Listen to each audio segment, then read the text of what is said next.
Chérie, je voudrais qu'on court pour quelque chose de très important. Je t'écoute.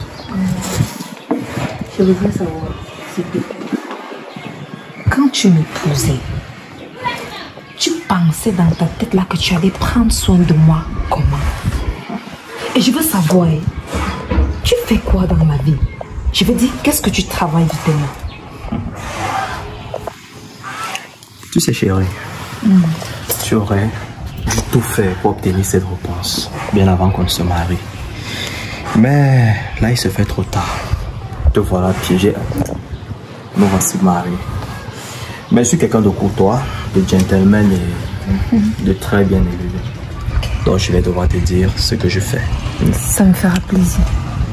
En fait, je suis ce qu'on appelle un pré-awario. Quoi? Tu vois, pour que cette belle nation soit autant en paix et que des personnes se trouvent un bon boulot, il faudrait que des personnes comme moi payent le prix à genoux dans la prière. Et oui, c'est ce que je fais. Je ne prie à voir, ça veut dire quoi? C'est un travail? Tu devrais t'estimer être heureuse d'avoir pour époux un homme de ma dimension et de ma taille. Tu vois, à l'instant, quand tu venais là, je réfléchissais là. J'ai certains de mes oncles là, du côté maternel. Tonton Pascal, non, lui je l'aime pas trop. Il est bizarre. Mais tonton Simplice, il est directeur d'une multinationale. Je crois qu'il pourra avoir du boulot pour toi. Donc dépêche-toi de prendre ton sac et n'oublie pas ton CV. Tu viens, on y va. On va le rencontrer. Si tu avais la possibilité de trouver un travail, pourquoi toi-même tu ne travailles pas? Puisque c'est toi l'homme. Tu sais, sois moins ingrate. Je fais tout ceci, c'est pour te trouver du boulot. Ingrate. Donc, dépêche-toi de prendre ton sac et tu viens, on y va. Insiste.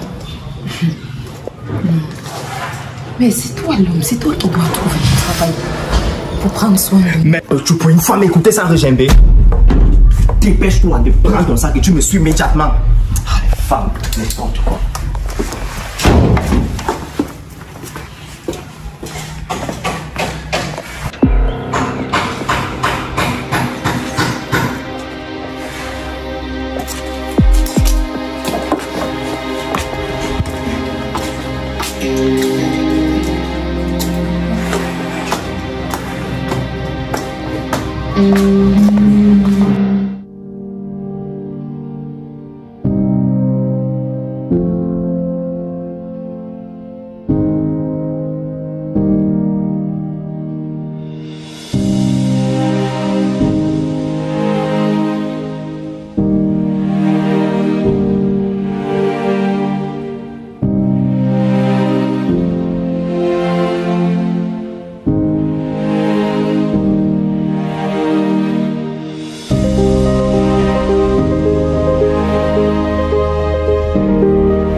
Waouh, quel très beau quartier.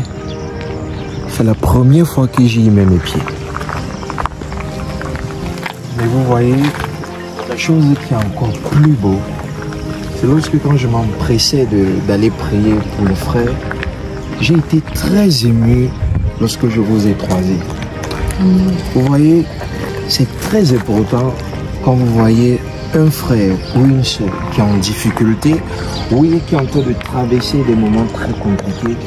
Et vous, ses frères et ses sœurs, vous êtes là pour l'aider, vous êtes là pour le soutenir. C'est très important. Dieu va extrêmement vous bénir. Pourquoi? Parce que le Seigneur nous l'a exactement exhorté dans sa parole. Dans Jean 13, à partir du verset 34 à 35.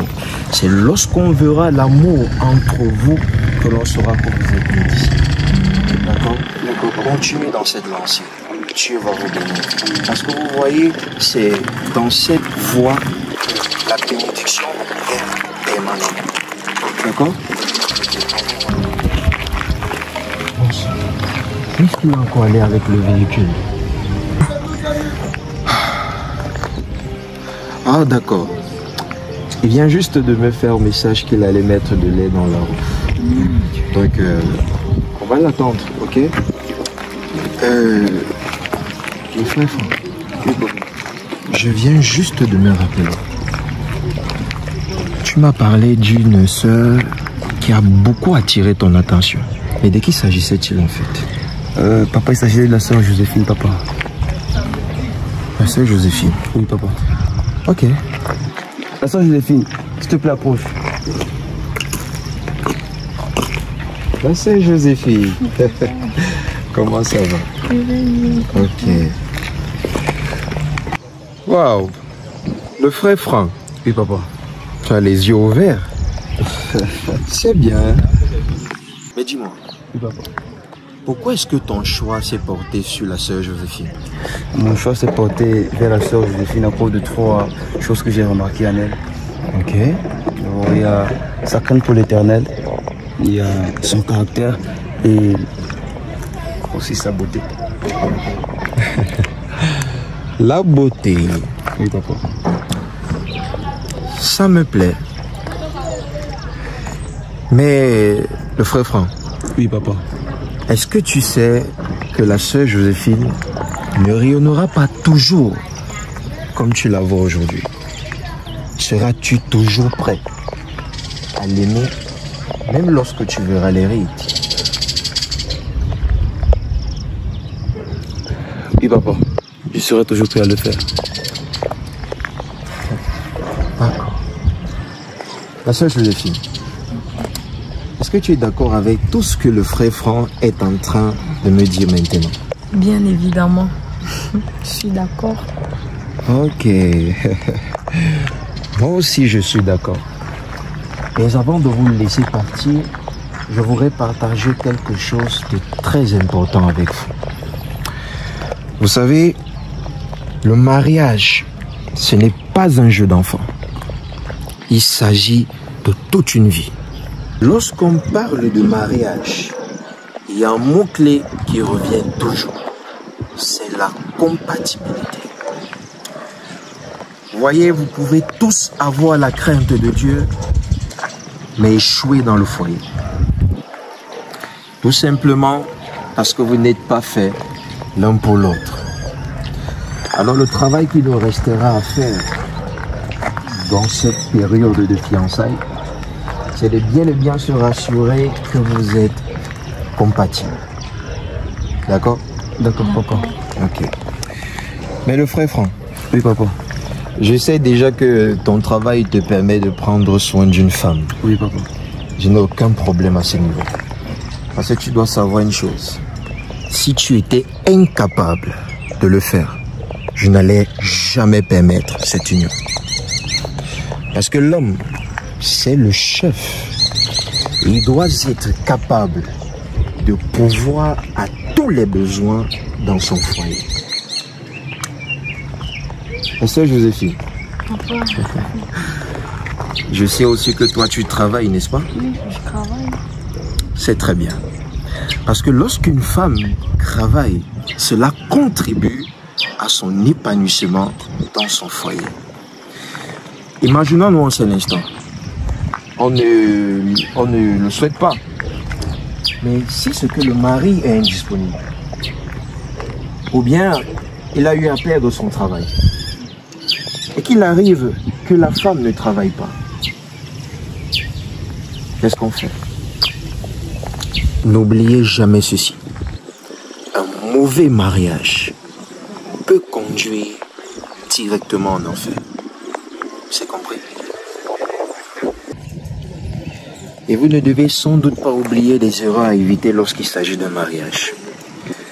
Évitez de se marier lorsque on est sous pression, peu importe, que ce soit de la famille ou des proches. Bien sûr, évitez de vous marier lorsque vous voulez uniquement répondre à quelqu'un. Évitez cela. Et sans doute, on ne se lorsque l'on veut juste assouvir ses pulsions sexuelles. Parce que croyez-moi, lorsque vous serez insatisfait, vous retrouverez en train de tourner vers une autre personne. Et cela nous renvoie directement dans la parole, dans le passage de 1 Corinthiens 6 à partir du verset 9. Parmi ceux qui iront directement en enfer, bien évidemment, les adultères. C'est d'accord? Ne l'oubliez jamais. Qu'à cela ne tienne, je vous donne rendez-vous mardi à 17h à l'église. On pourra davantage échanger à ce sujet. D'accord? D'accord, papa. Ok. N'oubliez jamais. Maria. Yes.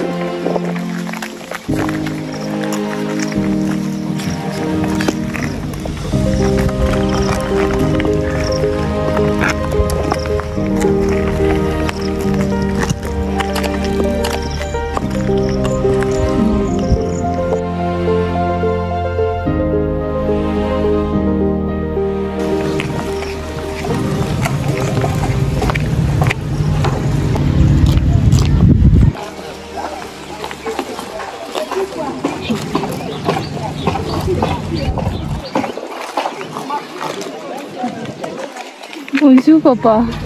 Ma chère Eliane. Papa. Comment ça va? Bonjour papa. Mais dis-moi, qui est le jeune frère avec qui je te vois là? C'est mon époux. Est-ce que ce n'est pas le jeune frère que je t'ai demandé par rapport à la demande de mariage? Attendre un peu. Si, c'est bien.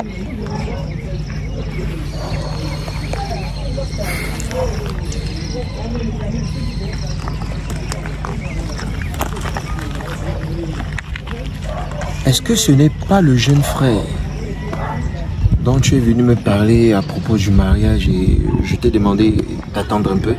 Si, papa, c'est lui. Et qu'est-ce que je vous vois donc ensemble, main dans la main? Mon papa, comme l'église a tellement grandi, c'est vrai que vous m'avez demandé d'attendre, mais avec beaucoup d'enfants que vous avez maintenant, nous on a préféré aller voir l'une de nos connaissances qui bénit ce mariage. Seigneur, cette génération.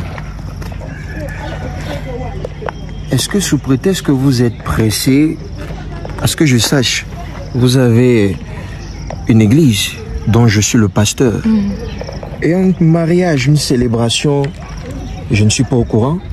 C'est pas comme si j'ai voyagé. Papa, on ne voulait pas vous déranger.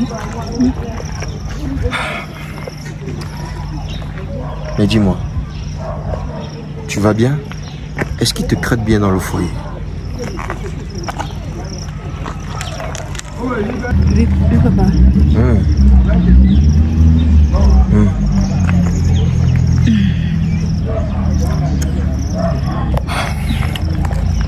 Ok. Dans tous les cas, tu es béni.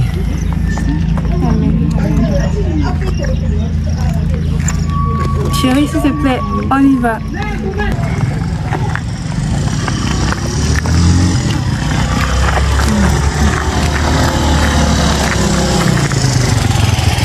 Et il voulait quoi à l'autre collègue? Quoi? C'est pour ça que tu appelles ton collègue?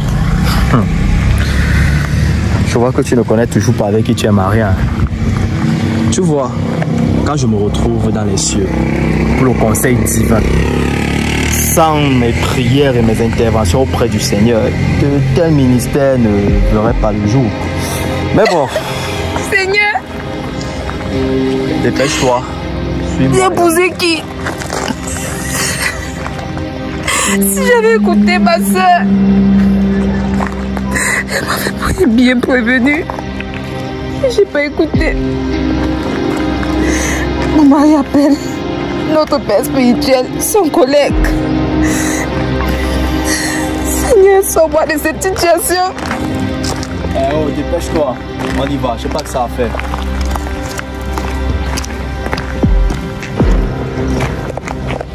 c'est bien.